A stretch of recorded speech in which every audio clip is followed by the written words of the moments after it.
যানবাহনের দীর্ঘ সারি, অপেক্ষার প্রহর শেষে টোল আদায়ের পর আবারও ছুটে চলা শেকড়ের টানে।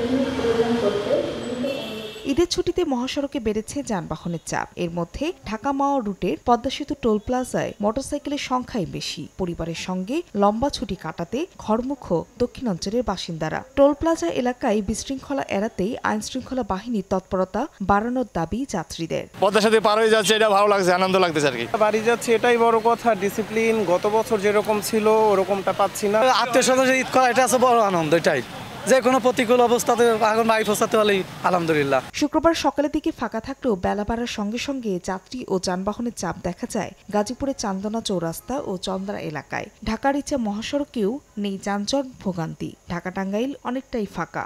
তবে যমুনার টোল প্লাজায় দেখা গেছে যানবাহনের লম্বা লাইন। মা বাবার সাথে ঈদ করবো গ্রামে এবং খুবই স্বস্তির সাথে আসছে, খুবই সুন্দর আলহামদুলিল্লাহ। পথঘাটে কোনো যানজট নেই, ক্লিয়ার আছে। আগের থেকে অনেক ভালো লাগতেছে, রাস্তায় শৃঙ্খলা আছে। এদিকে পাটুরিয়ায় শত শত যানবাহন থাকলেও নির্বিঘ্নে ঘাট পার হতে পেরে খুশি যাত্রীরা। অন্য বছরের চেয়ে এবারের ঈদযাত্রা স্বস্তি বলছেন সংশ্লিষ্টরা।